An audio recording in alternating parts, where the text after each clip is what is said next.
Hi, everyone. I'm Kim. I'm a student here at Haas.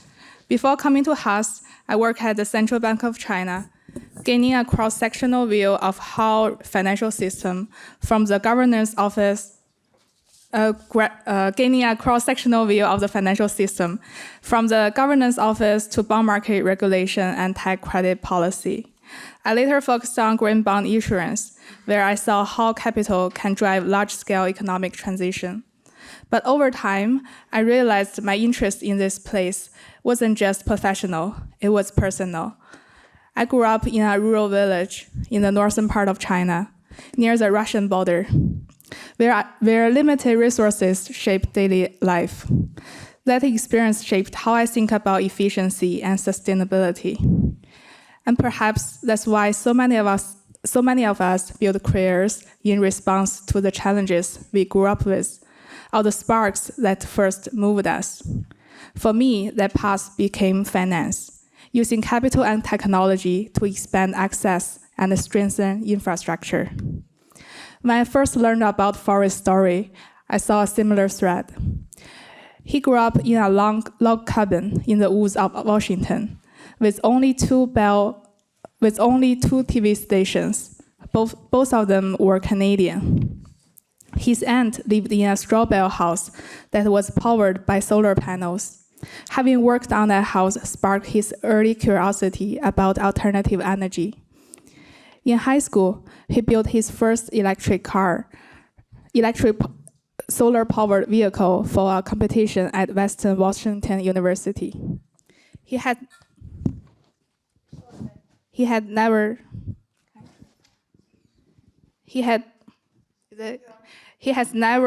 heard of Stanford. When Stanford sent a brochure to his high school, he had one question: did they have a solar car team? When he found out they did, I guess that worked out pretty well for Stanford. After graduating from that school across the bay, he joined Tesla's early battery engineering team, later founded Mission Motors, and co-founded PlugShare, the EV charging app acquired by EVgo. And today, together with Jason Marks, he built something bold at Telo, a vehicle smaller than Mini Cooper, yet with a truck bed larger than Rivian's. That's what I like to think of as the Telo vision. Please join me in welcoming Forrest North. Thank you. Hello, everyone. My name is Mahesh Arunachalam. I'm a data science major minoring in mechanical engineering and sustainable design. And today, I'm super excited to introduce our speaker, as his work combines the interdiscipline of all three of these fields. So today, I'm really honored to introduce Jason Marks, the CEO and co-founder of Telo Trucks. Telo Trucks is revolutionizing the electric pickup industry, but specifically designed for our urban, modern cities. Now, Jason's passion for vehicles started at an incredibly young age. Just at the age of 5, he's told in one of his videos that he was sketching out his graph notebooks with completely different designs of vehicles, already thinking about how he could redesign vehicles for our current industry. By the age of 13, he had already prototyped and built his very first vehicle.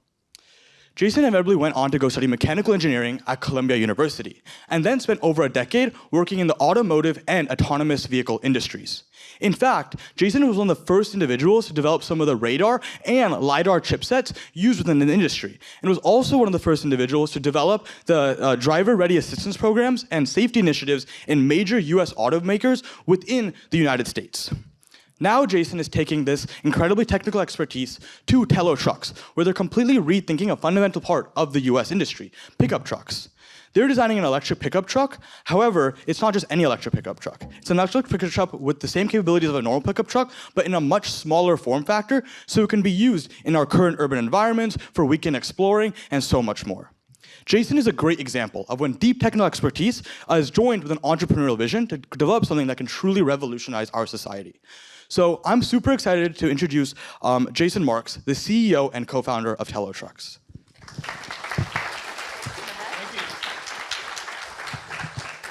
Can you tell who wants a job?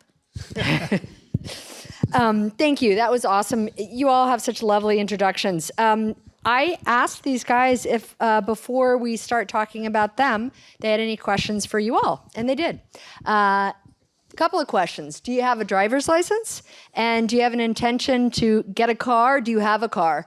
Yes, now, yes, soon, yes, someday.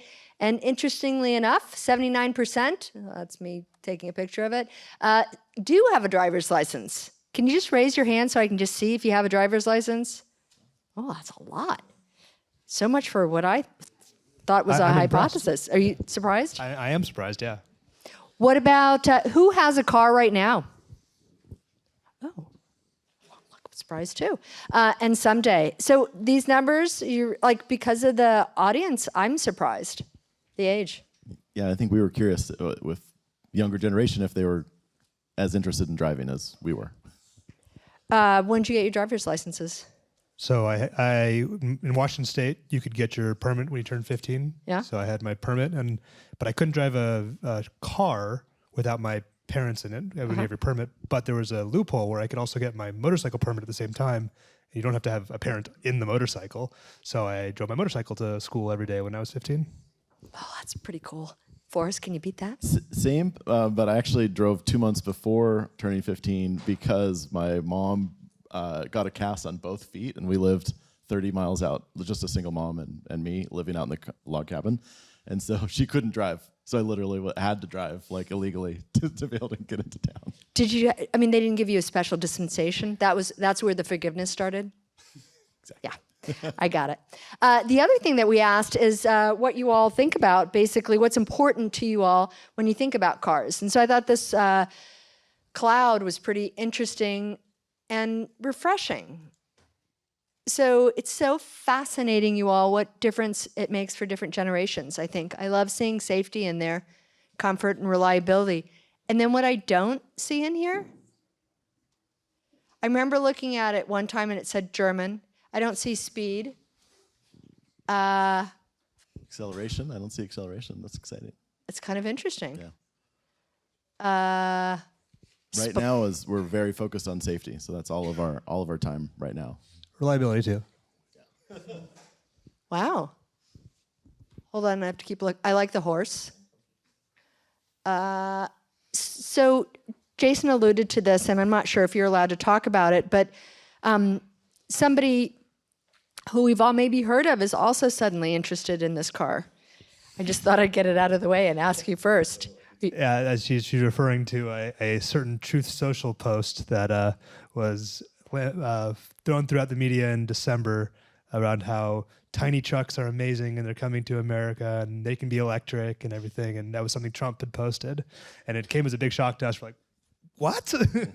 Tiny trucks. Yeah. Do you think he used tiny trucks? That's so I think he just interesting. came back from a trip to Japan and was pretty wowed by how the concept of Japanese K car, K means light in Japanese, and there's this classification of vehicles in Japan that are kind of given tax breaks by the government, and there are some areas in like cities where you can only drive these size of vehicles. And they're redesigned just to fit that specific footprint, and they're amazing. 10,000 of them are actually imported per year into the U.S. markets by individuals, and these are like 25 to 30-year-old vehicles with 200,000 miles on it that can't go on the highway and illegal in all but 17 states, and yet there's still such a high demand for them. And I think, funny enough, it's partially why I was so interested in starting this company is I'd gone to a trip to Japan 15 years ago and seen the same thing and went, oh my gosh, this works. This works in the city. And all cities are going to look like Tokyo in 15 years from now, so transportation doesn't work. We got to do something different. Yeah. Oh, that's so interesting. Forrest, you? Yeah, So I am wondering, when you do have the government suddenly more interested in stuff, how does that work? How do they get a hold of you? We're Who do you trying to talk figure it out ourselves as well. Yeah. We recently did a video with Daniel Lurie down in San Francisco. He got a chance to drive Mayor. the truck. And we had a few other, when that went live, I think there was a number of people that reached out to us on both sides of the aisle that were just like, that was so cool. We want to do something too.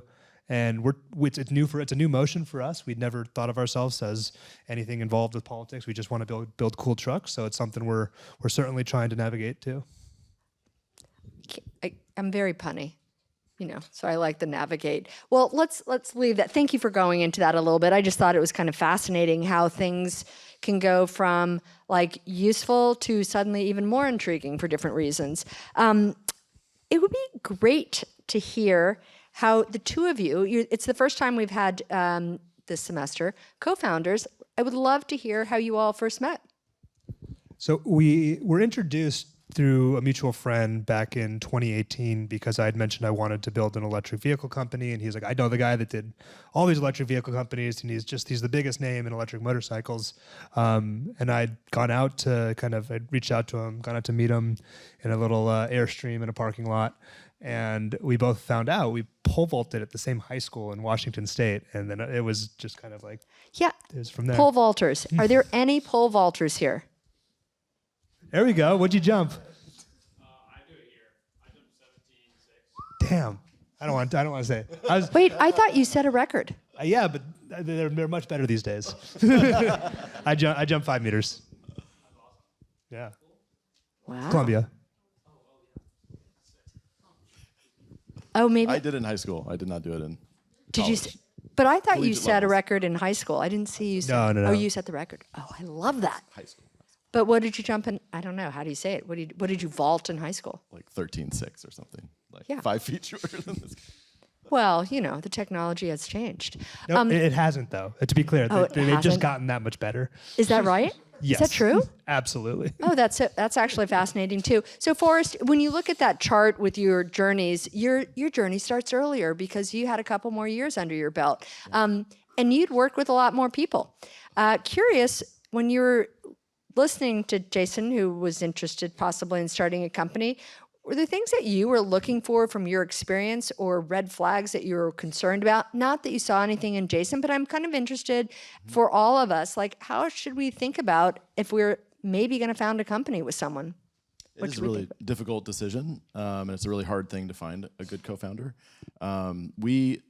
I think a lot of times co-founders, it's great if you can work on something together and for some period of time before you start a company together. So I had a company that was Neptune Scooters. It was kind of,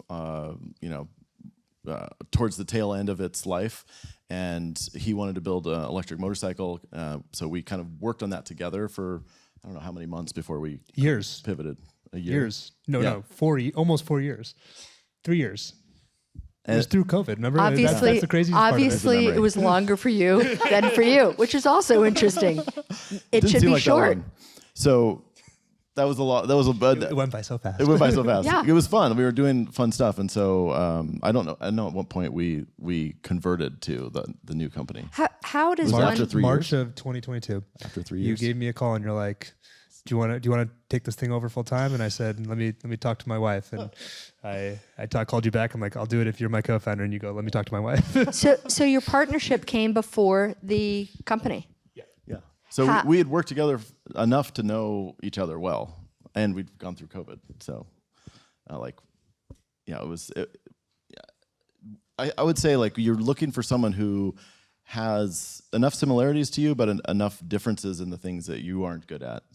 So I think that we complemented each other pretty well, and so we figured that out in that time. Can you talk a little bit specifically, like where are some ways that you think you're similar, and where are some ways that you all complete each other? You wanna go? I want to hear you go first. It's always good to have car executives so- basically get touchy-feely. Yeah. So I'd been founder and CEO of several startups before this one. Yeah. And I really like starting things. I didn't really like the fundraising process so much.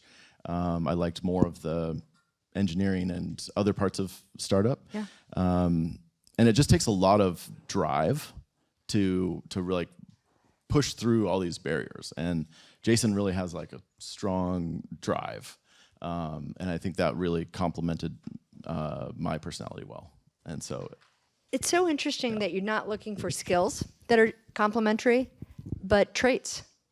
I think that's spot on, and and I'm not going to say something different than Forrest said, but just going deeper into it. Like I am, my way my mind works is very, I think would very very complementary to how Forrest's mind works. I'm like extremely hyperactive and type A, and need to like chart everything out by the minute when I do something. And Forrest is like a big ideas and design and visual person, and so like very much kind of the complementary but opposites in many ways, and kind of the root of all of our fights we have are those kind of like differences we have. Like I want to do it my way, he wants to do it his way, and we eventually compromise on it.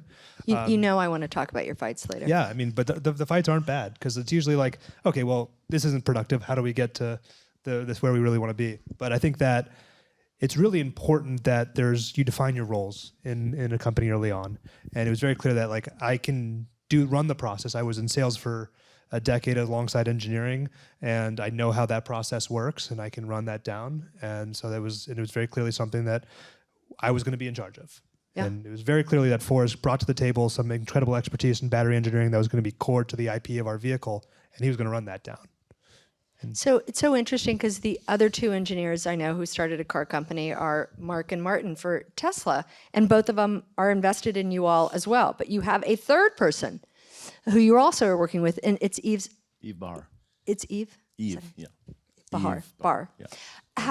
How do you all collaborate? And he's the designer. Yes. And he and I had worked together before on the electric motorcycle. And maybe just kind of going back a little bit to co-founding, just because if you're an entrepreneurial class, coming out of, when I had left Tesla, I founded my first company with a bunch of friends. Yeah. And that can be a really rough road, especially when things go wrong.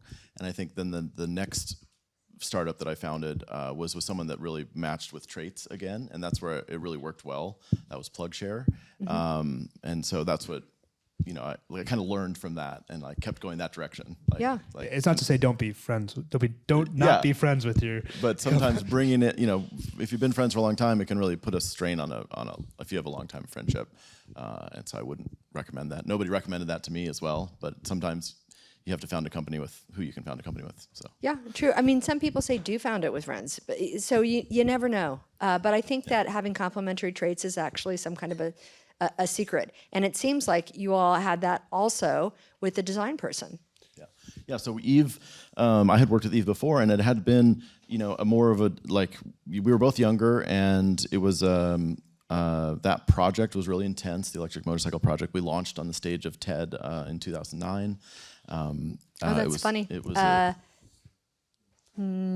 2 weeks, the TED director, Lisa Choi Owens, is coming to talk. Oh, cool. So, yeah. So it was an amazing experience, and really helped launch the company. But through that experience, I kind of knew how to work with him, and it's really made and he knew how to work with, we just knew how to work together. Yeah. And this experience has been much more smooth. And I will say that, so Eve's a pretty world famous designer. He did the Herman Miller chairs. He's done One Laptop Per Child, Jawbone, a bunch of. He did the Herman Miller chairs. He did this. I don't think there are any parents in the audience, but he also did the SNU, if you're familiar with that. I think I'm too old. Oh, What is it? It's was the first ever AI bassinet. Oh, yes, I'm too old. That was taking but it was 15 years ago. Yes. Mm-hmm. But it was Still too the old. idea was taking the idea of the 5 S's, if you remember that. Yeah. And taking it into a robot. Oh, so interesting. Anyway, He's launched 100 products. Yeah, he's an incredible designer, world famous guy. He knows pretty much anybody who's everybody at this point. And when we started the company together back in March of 2022, one of the first things we had realized is Forrest came to the table with just an incredible amount of battery knowledge and felt like we could build this incredible long range vehicle in this tiny little platform. And I came with all the safety knowledge and felt that there was no need for a hood of a vehicle anymore. We could completely rethink the frontal crash of a vehicle and take it from a first physics principle and throw out the last 50 years of work and use software to solve that problem. And we both put our minds together and we came up with a bunch of boxes. And we're like, well, that's not going to sell. So we've got to go figure out how to make this thing beautiful. And Forrest's first call was to Eve. And he said, Eve, we've got this crazy idea. We want to build a pickup truck that's the size of a 2-door Mini Cooper. And he goes, what? I'm in. We're like, what do you mean? I don't care. If you want me to invest or you want me to work on it, I'm in. And so having those constraints makes you so creative, I think. What are some of the things that you say the front of there's no hood. So there's 14 inches of available, we call it crash zone. Yeah. That means that if you got into a full frontal crash at a very high speed, the most you could compress the vehicle until the part of the safety cell of the vehicle hit would be 14 inches. What else is? I thought there was also cork in the car to make it not as heavy. I don't know. It's nothing to do. We have used all sustainable materials in the Okay. interior of the vehicle. So we really lean into like the fact that if we're going to make an electric vehicle, you might as well make it good for the world as well as good for the environment while it drives. But the big innovation in the front was cutting off the hood, because there's been 50 some odd years of safety engineering that's been built around a safety system that hugs a giant gas engine or diesel engine. Yeah. And even electric vehicles to this day, they just pop out the gas engine and they put in a frunk. Yeah. And they kept all the safety equipment and they just kind of built off that. And we started from pretty much ground zero and said, from a first physics principle, what is the minimum required frontal crash zone to pass to get a 5-star crash rating for occupants? And worked our way backwards from there, said, how do we package 2 6-foot-tall human beings in the vehicle that could comfortably fit? How do we put a bed bigger than my Toyota Tacoma's bed? And where did that land us? And we came up with 152 inches, and we looked up what other car is 152 inches long. It just so happens a Mini Cooper is 152, well now it's 152.8 inches long, so we're actually shorter than a 2-door Mini Cooper. Wow, I can hardly stand it. You all are so clever. $152 down. Very That's right. clever. What about the colors? I mean, I actually found the color beautiful, and this is a lovely color also. Yeah, I that's don't know. all Eve and his team, come up with the colors and the look. And when in the early days when we were working with Eve, he came out with a bunch of designs, and then we got to kind of look through them and see what we liked, and we surveyed all of our friends, and we basically looked for the ones that were the most polarizing, because the most polarizing is probably what's going to be more acceptable in the future. It's like, but if you're too unacceptable. So there's this like fine line of Can you like, give us some examples of like some things that were polarizing that you looked at? you'd have to kind of see the designs, but Yeah. we just kind of surveyed for people to see like what was most acceptable, and so if something's really acceptable right now, it's going to look kind of old in 3 years or 5 years when you're actually able to get it to market, right? Because these designs were 2 years ago, 3 Yeah. years ago. So the front of the vehicle, the 3 pill headlights on either side, Yeah. very polarizing. People seem to have a very strong opinion about it either way. Wait, let me see if I have a picture of the front now. It was the one, someone took a good one of it just outside. Yeah. It's the only time Yeah. anybody will So ever these say 3 that. pill headlights were very polarizing. People were like, "What are those? It's new. I've never seen it before." But the fact they've never seen it before is the good thing. Some of the designs had very standard headlight orientation, circle headlights, or kind of some trapezoidal-looking headlight that people are very used to seeing. And this was a very polarizing one. I like that you were looking for polarizing. And it's fascinating that you all, let me just see what I have next. Also with there it is, the size, no hood. 50% more space. It is kind of, Space-efficient battery. That's Oh, I see, yeah. battery innovation that Forrest brings to the table. and it looks like about 20-30% more trunk space than the other. It's just it's interesting to look at. I'm gonna like open it up while we're on this right now. I'm just curious. Do you all want to go? Do you all have any questions while we're looking at the car, as opposed to going back? Any questions about the vehicle? Yeah. Here, I'll go ahead. Just introduce yourself if you don't mind. Maybe go back to the slide with the specs so we can ask questions outside of the specs. So my name's Sasha, and I'm from Germany, so maybe I'm more interested about cars. I don't know, but there was, yeah, and there was written bed size. I was interested in what that means. Like, can you flip the back seats over and turn it into a bed, or what? Yeah, so the vehicle you saw outside, you got a chance to see Yeah, the I vehicle got to outside? see it. So that vehicle outside, that bed is 61 inches long. My Toyota Tacoma is 60 inches long. And you can put a 4x8 sheet of plywood between the wheel wells. My Toyota Tacoma does not fit a 4x8 sheet of plywood between the wheel wells.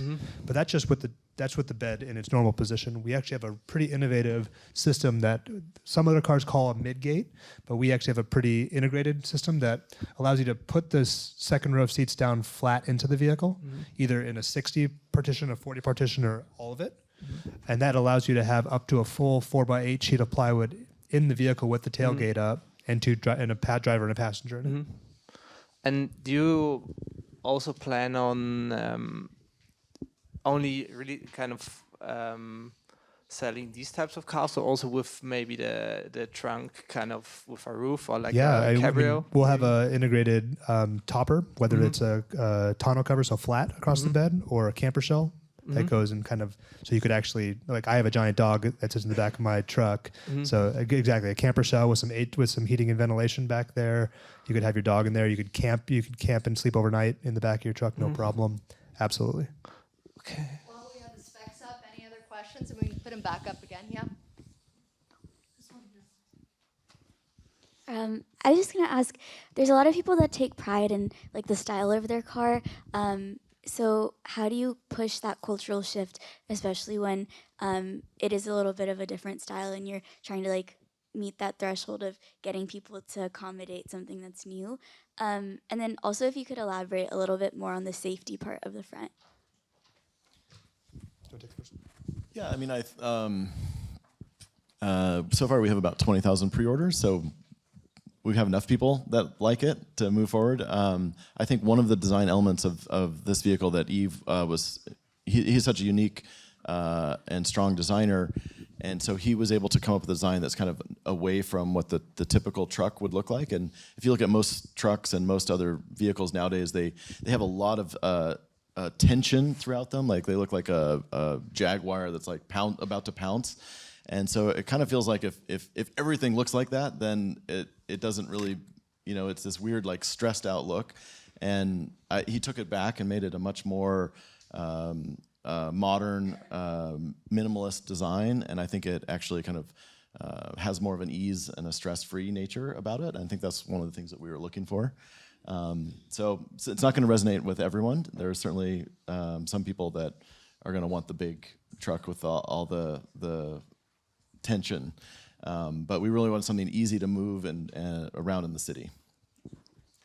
And I'll comment on the safety question. I'm not sure what part of safety you were curious about, but so the vehicles are now almost entirely validated in software at this point. We can build extremely complex nonlinear models, run them in extremely high performance processors in data centers over in the middle of the country and get a result back from a crash test every roughly 30 minutes.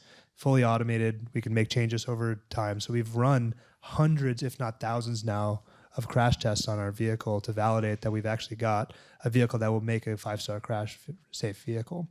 But a lot of the beauty and the engineering happened, like there was a lot, and we have a lot of patent pending work to be done to show it, so we're not going to talk specifically about that. But the fundamental is, if you look at a first physics principle, you have a vehicle traveling at that weighs a certain amount, that's traveling at a certain speed, that hits a flat wall.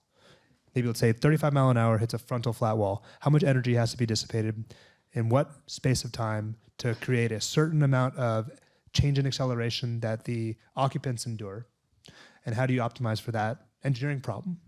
And so it turns out that if you don't have a giant gas engine in the front of your vehicle, you do not have to worry about getting that massive amount of inertia out of the way. So a lot of the beauty in what we did is just saying, okay, there's no gas engine here anymore. How would you do it differently now? And other vehicles have passed crash safety with less crumple than this, actually. But we'll be the safest. I think there's one question up front, but I encourage everybody in the back. I said we'd intentionally go to the back too, so if you have a question, let us know. Didn't someone have a, yeah. So with this kind of performance, which kinds of batteries you are using, like architecture, and like does it support the direct current charging, or is there like the AC one? I can. What Yes. kind of batteries were you using? Yeah. What kind of batteries? Would you support fast charging? We actually got a slide on charging if you want to show it. Yeah, so we are using some new cells, but we're standardized on a cylindrical cell. This one's good. So the cylindrical cells we use are 2170s. So it's one of the most common cell made in the world, that cylindrical size. And there's a lot of reasons that cylindrical cells, in my opinion, are the way to go. I'm happy to discuss that, but Tesla and other vehicles use those cells as well. But one of the things we did is not focus on a 0 to 60 time of sub 4 second. So we feel like we get 4 second kind of automatically, and it feels amazing. I mean, no one can really when you drive it, everyone smiles when they come out of 4 seconds, but to get down to like 2.7 seconds or something is a crazy amount of engineering, and it actually makes your battery pack bigger. You have to have so much more cooling and things like that. So we focused on those off-the-shelf cells. We used the very best cells coming out. So, and they're tabless, so they have very low internal resistance. And that's kind of the trick here, is that the reason we will be the fastest charging vehicle in the US, sub 15 minute, 10 to 80%. And we'll be able to do that because of a combination of the new cell designs that we're using and the thermal management system that we employ in our vehicle that's patented for our vehicle. Thank you. Lest we get too technical, or does someone have one more question right now? We'll have questions again later. Let me go back to the personal side again. Yeah, technical's where we're the most comfortable, by the way. Pardon me? If you haven't figured it out, technical's where we're the most comfortable. I know. I like to make it just a little uncomfortable, though. But like when you all were working together, when were you like, oh, this is something that we should name. We have something. There is a there. When was there a moment like that? So when we initially agreed to like join our partnership together, we were still kind of focused on the original motorcycle idea, this like city motorcycle, thinking that we could fix city transportation if we could build motorcycles like Southeast Asia does. And we were going through we just kicked off a fundraise process, talking to our first serious VC. And we had gone to we had like a meeting with them on Friday, and we had like the final meeting scheduled with them on that Monday. On that Friday, we were working on motorcycles, and Forrest comes up to me after the meeting. He's like, I don't know, man. Are we really like able to sell this thing? Do we really have Mark Tarpening would say, was there a customer love? That was Mark Tarpening. Like, is there a customer love? So I was like, we got to go figure it out. So we went out to San Francisco and Los Angeles and talked to a few hundred people and surveyed them on like different vehicle architectures that could make the biggest difference for them commuting in the city specifically. And we showed them motorcycles and scooters and cars and trucks and vans and all this kind of ethos around building the smallest form factor of each of those, but what they would actually find to be the most appealing. We even went to motorcycle meetups to try to like ask them, hey, would this be a motorcycle you would drive? Turns out that even at the motorcycle meetup said, no, but I want a mini truck. Like I could throw my motorcycles in the back, take it to the racetrack, go and park it outside my favorite bakery in San Francisco right afterwards. And 89% of the people we surveyed pointed to the mini truck and said, that's what I want. And we said, shit. Like we were going the wrong route. And so Forrest and I talked on a Sunday. I said, I think we got to focus on the mini truck. Actually, Forrest said, I think you heard it. We got to focus on the mini truck. And I was like personally invested in the company with like all my life savings. I was like, I don't know if we should do that. And he's like, well, it's up to you. He's downplaying it. There was a lot of anxiety. To pivot is always a lot of anxiety. And so on that Monday, we picked up the phone with that venture capitalist, and they started talking. I said, stop. I got to tell you something. On Friday, we were a motorcycle company. We're going to build mini trucks now. And I was like, well, why? And I told them the story about talking to customers, and they're like, okay. Hung up the phone. I'm like, well, we screwed the pooch there. I really felt we had them over the edge, and they called me up at 5 p.m. and said, we're in. And that was at 5 p.m. That was our first capital into the company. I mean, I think that people underestimate the importance of talking to people. Yeah, and I would say, on that Friday, Jason was very stressed out, and he but the drive that he has is he took a clipboard and he went out on the street and he talked to 100 or 200 people in a weekend, just to gut check.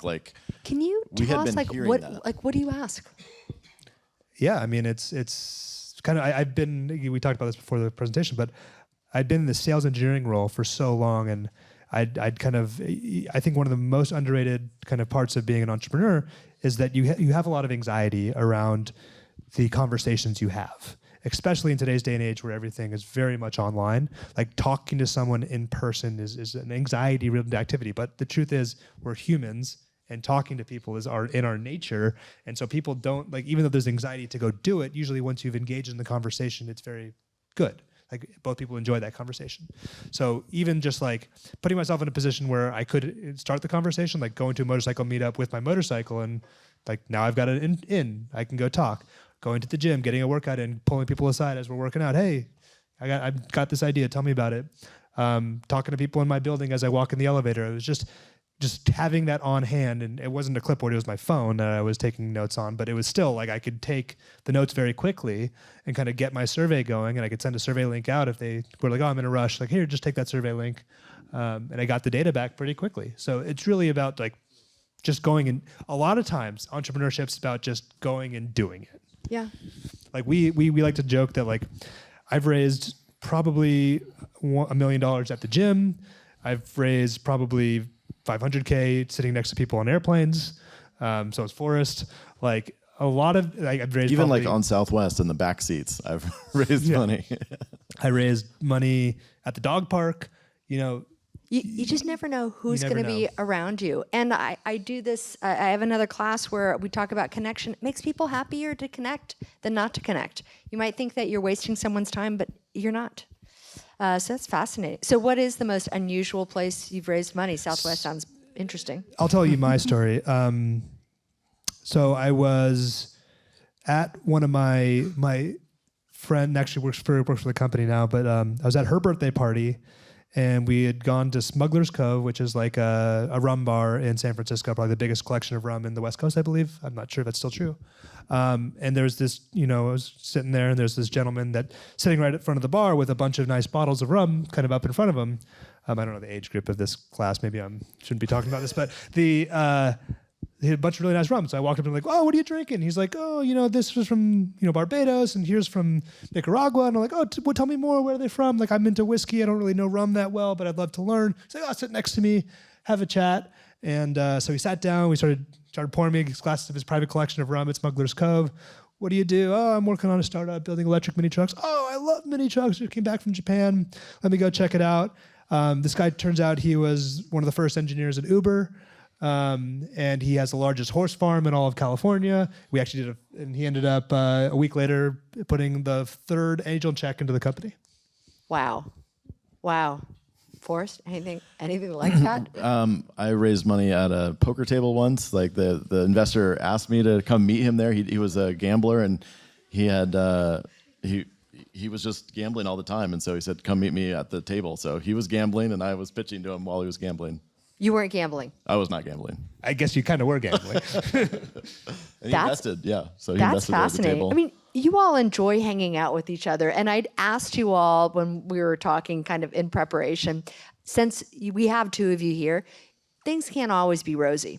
I am curious how you've gotten through conflict. And I might want to go back to that pivot, because you made it sound easy over a weekend, but it was kind of, it sounds like it was hard. Like, maybe I should ask you this. How did you all support each other through that pivot? And then can you talk to us a little bit about how you all get through conflict?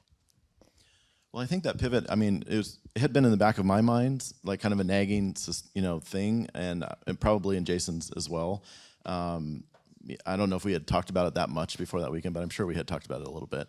But we had shown investors kind of our long-term plans, and they had always kind of gravitated, whoever we showed it to, like we said, we'd make a motorcycle, and then a car, and then a truck, and made a van, some other stuff, and people always said, oh, the truck, I want that now. And so we kind of heard that enough times from people we were pitching to that it was growing. And I had also already done an electric motorcycle company, and there was a couple of fundamental things that kind of, I didn't want to hit my head up against the same wall again. And one of them is just fundamental physics. The motorcycles, even the ones that look all sleek, are just not aerodynamic. And so you need a really big battery pack on something that's not aerodynamic, but you have a very small thing. So you're just fighting this fight. And also the market is just not very big in the US. It's about a $10 billion market in the US, which is very small for VCs to invest into, especially because $9 billion of that is basically Harley. So all these sport bikes and everything are like a $1 billion market, and that's just too small for VCs to invest into. So on that Monday afternoon at 5, when you got that investment, did you feel like, okay, we're locked? I mean, that was an exciting week. I don't know. It was definitely, yeah. I mean, it was the first capital into the company, and we had been self-funding this whole time. So it was certainly a relief, I would say. Like, I had poured my financial well-being into the company off an idea that we were changing our minds on that day. So it certainly was a nerve-wracking time. I wouldn't call it a conflicting time, because both Forrest and I agreed that we needed to, like, there's no point in having conviction on something when you don't have evidence to defend it. So we were like, well, we got to go get evidence. Like, let's go figure it out. And when we got our evidence, we're like, well, that's the answer. Well, turns out we got to make the decision. It was very clear that we had to make the decision. The only, you look back and there's a sunk cost fallacy that rips your mind apart, right? That you're just like, I spent X how much money on this so far of my own money? Like, what? But it was the right thing to do. Yeah. For anybody who's in resilience class, we're talking about sunk cost fallacy a little bit later this week. What about, I mean, I didn't think here you would have conflict, but as time went by and you all had to make decisions about the car and decisions with Eve also, I am curious where you all had different opinions and how you all came to an agreement. We're very adamant about anytime there's a disagreement, like to get to the fundamental why of that disagreement. Like, well, why are we, like, what's the actual thing at play here? Like, what's making you feel that way? And going back to the evidence, like, what evidence do you have to support that claim? Is it true? Can we disprove that? And so, like, I'm a big fan of like the 5 whys concept of like just diving into why, acting like a little kid. Can you just explain that in case? Like usually when anything is said, or a proclamation is made, I think the smartest thing you can do is ask the fundamental, like, what's underneath that? Like, why is that true?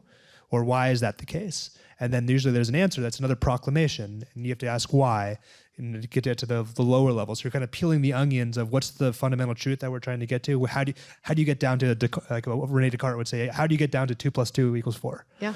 Like, how do you get down to the fundamental principles of what you're trying to prove? And is it true? And so a lot of times, like, when we do have conflict, it's usually like we both kind of attach to something, an idea we came up with that's like we think is the right answer, but we're usually able to resolve this by when we come down to like, well, what are we assuming? Can we prove that assumption? And especially and I think Yves actually fantastic at this, to his credit, is he will default to a good engineering answer. If you're like for example, we have a center console in the vehicle, and he did not want a center console. He wanted it to be a flat floor. Yeah. He was very adamant. Like, it's like got to be a flat floor. Like, we were an EV, it's got to be a flat floor. Turns out when we did our crash test simulations. Wait, what is now I don't know what a console is. It's the thing that sits between the two, front driver and passenger. Yeah, I guess I do know. All cars have a console, yes. And there's That's usually where you put your drink cup. Yeah. So like it's the drink cup.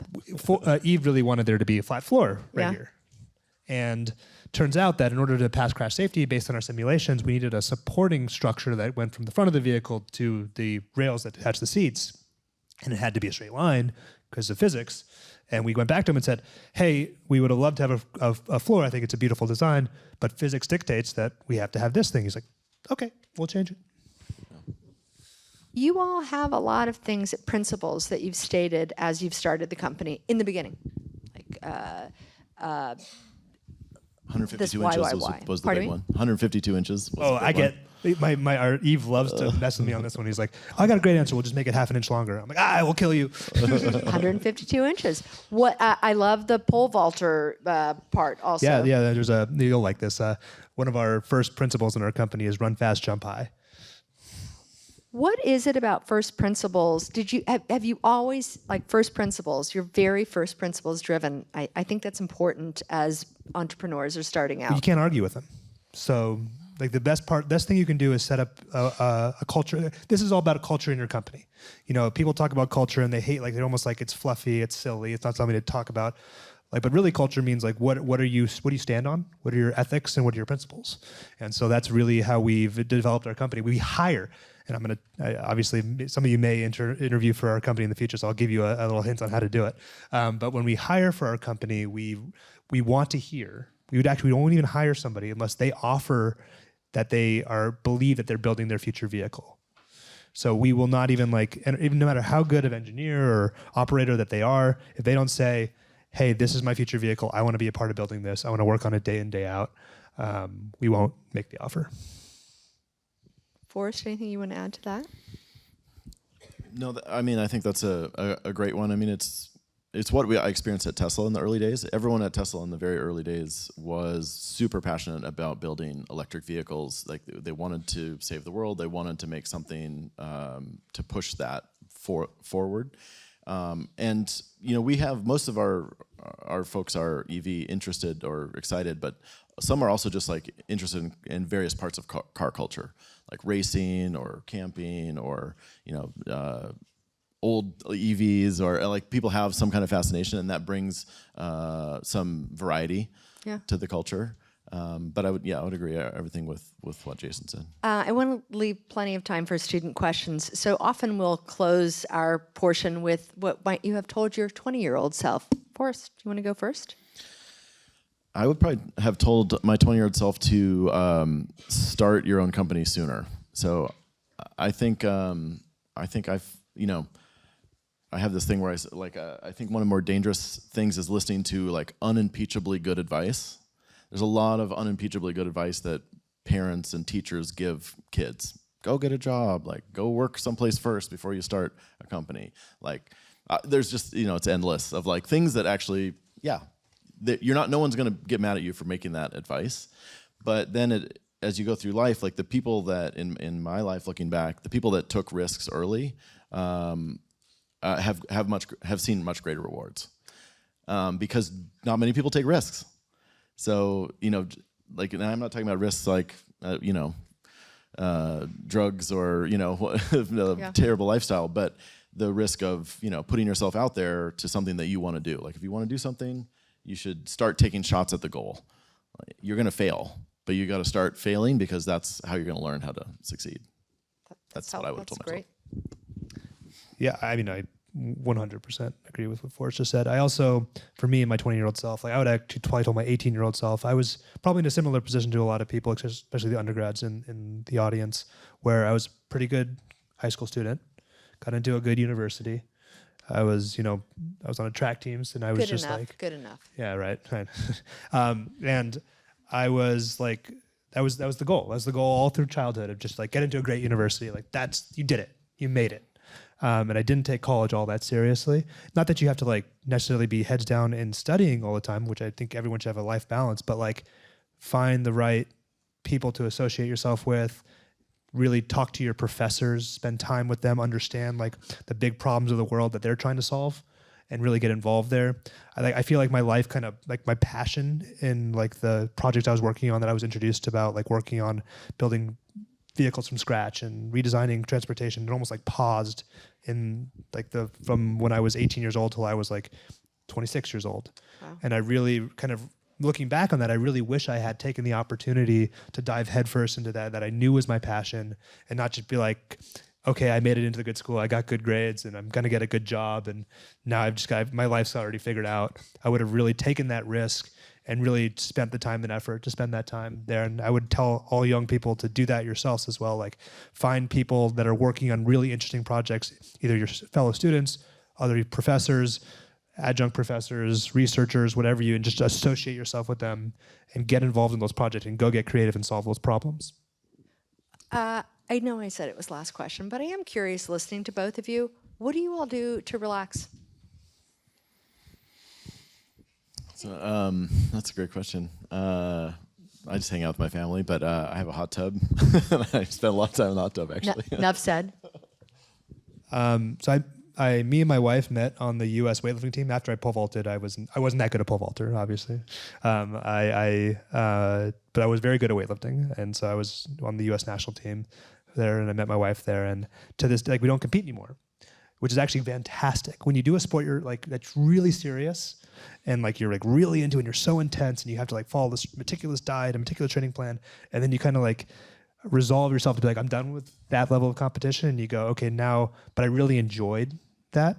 So now me and my wife spend like an hour and a half to 2 hours at the gym every day, even with our young child. Like we still do it. Wow. And that's our time to actually like, oh, I enjoy this. It's fun. It's like a process, it's like you can see incremental improvement still to this day in our, late 30s, but like it's a way that we really can cool off. Yeah. I think that's just as important as this incredible passion that you all have for this truck that I think we're going to hear more and more about. I'm going to open it up to you all for your questions. Start in the back. Get feedback. Students are like, you're starting in the front too much. Hey, my name's Isaac, and my question is, what's next? Like, hypothetically, 2 to 5 years from now, this is a resounding success. Like, people love the trucks. Like, what's after that? So I'm a firm believer that, because I feel like the world's going to look like every single large city in the West is going to look like Tokyo in just a few years from now. I think that the same ethos we're bringing to market of rethinking the form and footprint of the vehicle is going to apply to every vehicle across the entirety of the scale, from the tiny personal transport to the big utility vehicles. So I think that we're going to have a whole category of vehicles where you're going to see a car with a hood, 10 years from now and think, oh, that looks dated. Look at that thing. Thank you.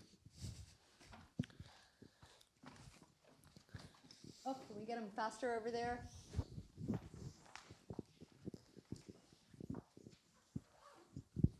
Hello, thank you so much for your talk. I wanted to ask, many investors now talk about software being uninvestable just because of how fast AI is moving. Building a vehicle company, what's your opinion on this? And what do you think is the hardest, the harder things about building something in the real world instead of something in the computers? Just 2 years ago, investors were saying that what we were doing is completely uninvestable, just to be clear. And when Mark and Martin were raising for Tesla, they told them the same exact thing. I think it comes in cycles, right? But I think that the most investable thing you can ever, or the most defensible thing you can bring to market is a complete solution. Whether that's, I think a lot of complete solutions that are really, really hard to argue are hardware-software solutions, because hardware is hard and integrated software is hard when you have a hardware team. So having those two things meshed together is especially hard. And so and therefore defensible. Yeah, I think in the future you have to think of the product, and investors still, they at least, you know, the ones I've spoken to, they love software and hardware combos because the hardware kind of creates a moat, because software is fairly easy to replicate. But you still need software. Like, software is still super important. So there's going to be all sorts of variations of what becomes important. If there's something that you're passionate about, I wouldn't be discouraged by the current trend this week. Just be the best at it. Thank you for coming here today. And I sort of have two questions. One is building up the previous question. So speaking about investors thinking of this project as an uninvestable thing, I want to ask, how do you guys handle rejections? And the second thing is, I think earlier in the chat, you guys mentioned there's 20,000 pre-orders so far. I wonder what other the customers... 20,000, yeah. In my mind, it's 200. So I wonder what are the customers? What are the demographics? Yeah, I can answer both those questions. So on the rejection front, you get thick skin. And it is not an easy thing, because this is something like you've poured your heart and soul, your money into, your future into, and every time someone tells you you've got a stupid idea, you're dumb and I don't like you. Because it's not like a breakup where they're like, oh, it's not you, it's me. It's like, no, it's you. It's 100% you. And so that hurts, right? And it's really about saying you have to have, and it's a test for yourself. How much real conviction do you have? Can you be told no 200 times and still believe? And maybe you have to be stupid or just that convicted. I'm not sure which one it is, but it has to be one or both of those things. So it's really... Can I take a little bit on that? Yeah. You can handle the next one. From the companies I've been in, like when you get about 20 to 40 no's, it's emotionally pretty heavy. Like you're just like, oh, am I doing the wrong thing? Like I just, it doesn't seem like it's working. And we were in that phase, and we had an investor who showed us a graph that showed how many times people pitched partner meetings before they got a term sheet. And it was like, I can't remember what the average was, but the point graph was kind of clustered around 100, and it went out to like 250. And we were at like 20 or 40 at the time. And that really gave us, that was a huge turning point for us, because we were starting to feel dejected. And as soon as you're feeling dejected, it comes across in your pitch. Like your energy is the thing, is probably the main thing that VCs are picking up on, because there's no way they can understand the companies or the spaces of all of the companies that pitch them. So they're mostly just looking at you and your body language and like, are you confident? Are you like what? And that's how you are the clue for them on where they're gonna pick and what are the red flags. And so if you're dejected, they're just like, oh, this isn't a bad idea. So it helped us, I think, be like, okay, we just have to turn the crank. Like we like our pitch. We've talked to people, they think it's good. We're getting all these no's, but we'll just keep going. And it was like 115. The seed round was about 115. The partner meetings. Series A was like almost 200. Yeah, it was tough, but we did it. And to even have that many meetings, you have to have it in as short a period as possible. Jason's mostly pitching, but I'm in some of them, and it's like 3 to 5 pitches a day for like months at a time. Like you're just cranking. Yeah, there's a huge strategy around and a process around pitching, and that's it. Fundamentally, it has to be that you have to have a process in place. Whether it's a good or bad process, it has to be in place when you go to actually go raise money. So I will say though that, like on the second question, the demographics piece of this, like we have limited information about everybody that places pre-order, just because we want to make sure we have good data security with them. But what we do know is that there are actually I'll give you a few surprising statistics about our pre-orders. The ones that won't surprise you is it's LA, San Francisco, New York that dominate our pre-orders. We're very much city heavy. What might surprise you is that Dallas is 5th. So Texas is 5th, funny enough. And it won't surprise you that there's a lot of people that would identify themselves as liberal or Democrats that would place pre-order. But a third of the people that place our pre-orders are conservative or Republican, or they self-identify as such, which is like, we're an electric vehicle, we're a tiny truck. Somehow we were surprised at that. We were surprised by that, exactly. Age group, completely evenly distributed across most age groups that are drivers. That was surprising to us. We thought we'd see a pretty big peak around 35 and 45, and it was almost like 25-year-olds through 65-year-olds were almost completely consistent across all of them. I love the surprises.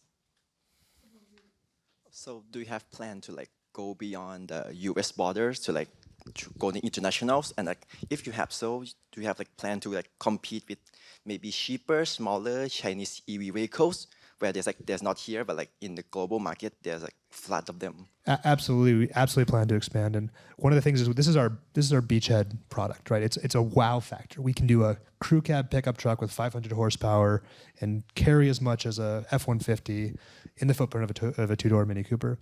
We could have came out the gates with a more like a Japanese K truck, like a two-door smaller vehicle. It's much cheaper that could compete on those markets, but doesn't have that same wow and kind of like, here's what we're capable of doing.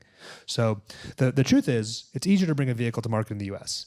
We have a different set of regulations that is an expedited process. It's all self-certified because the US is very sue happy, and we've kind of recognized that we're sue happy. And so what they say is that, okay, it's up to you, automaker. You got to go figure out your safety stuff, but if you get sued, we're not supporting you. That's not how it works in the EU. It's not how it works in Canada. It's not how it works in Australia. So when we have a little bit more flexibility to get to market quicker in the US, and then we'll grow to the other markets. And California is the best market for EVs in the US, so it's a great spot to be.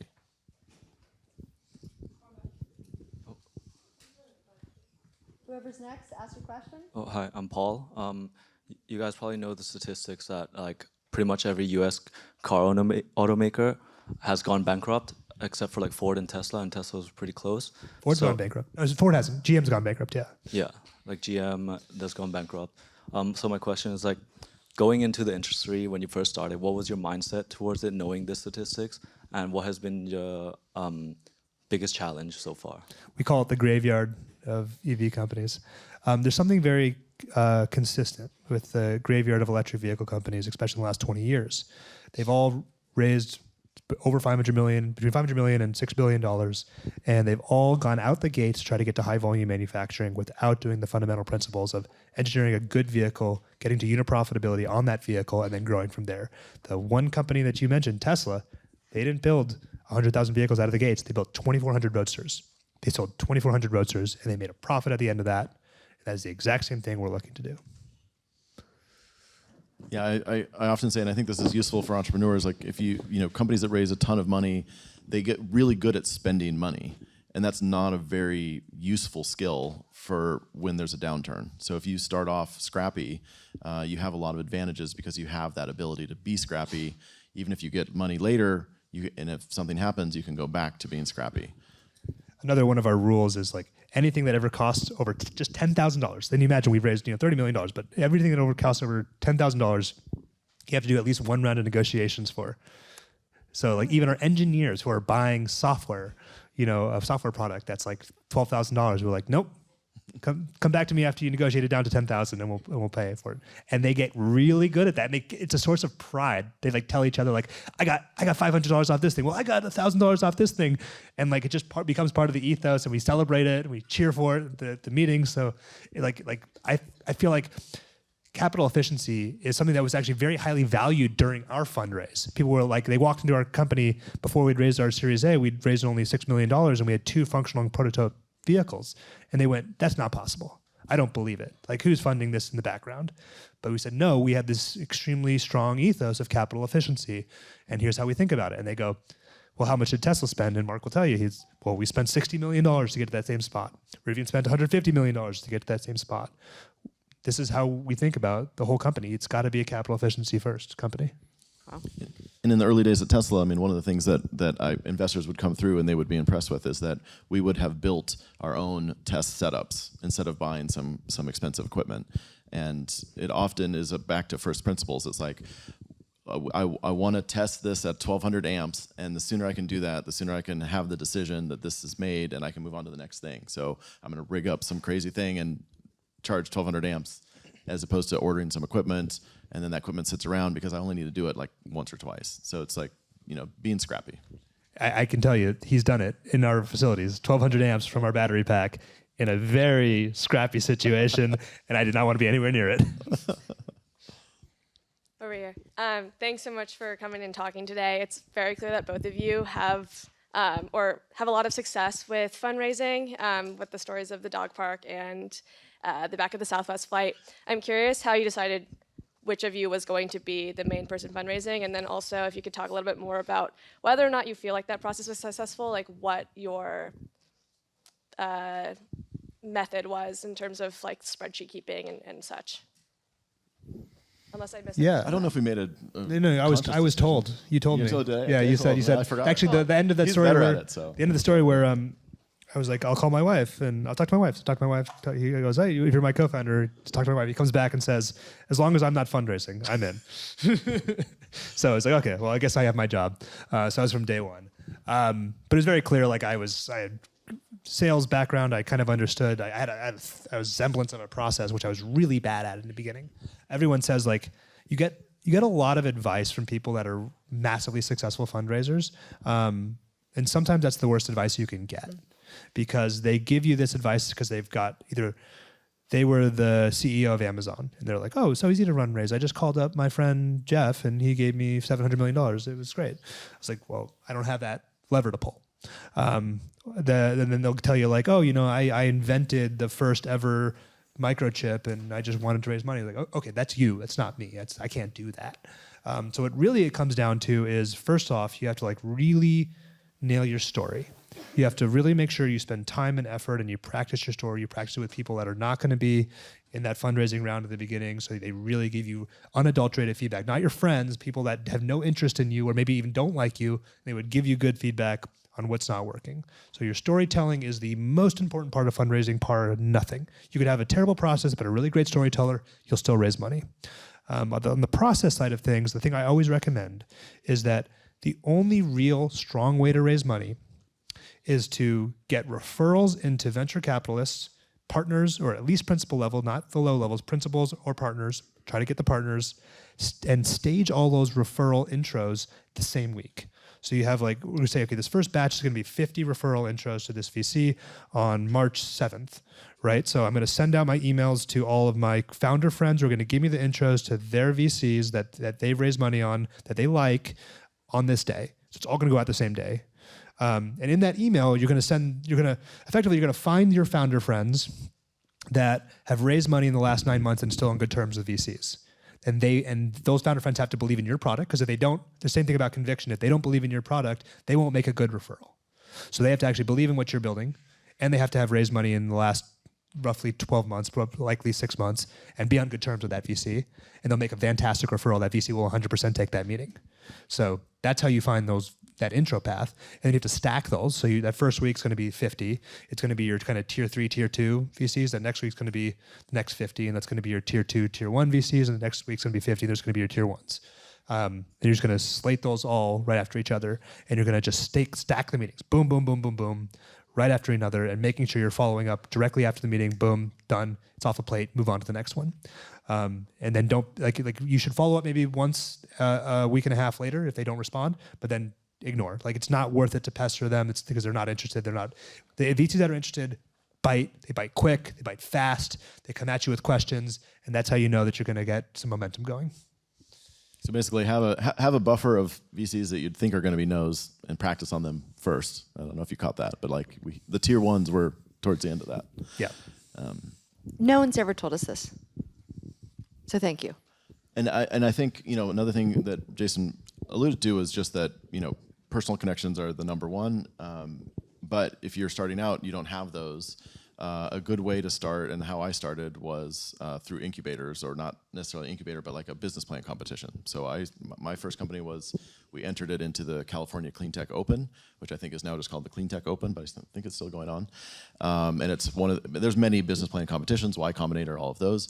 And those are really great because they really help you get focused on your idea. They usually have like free coaching or free sessions to kind of help you do that. I'm sure there's something here at Berkeley. And then you get practice, and investors go to those because for them it's all about a funnel. So those are one of the areas of the funnel until you see those. Yeah, put yourself in positions to meet people and meet founders. So we came in second when I at Mission Motors to the Clean Tech Open. First prize got $100,000. Second prize gets buckus. Oh.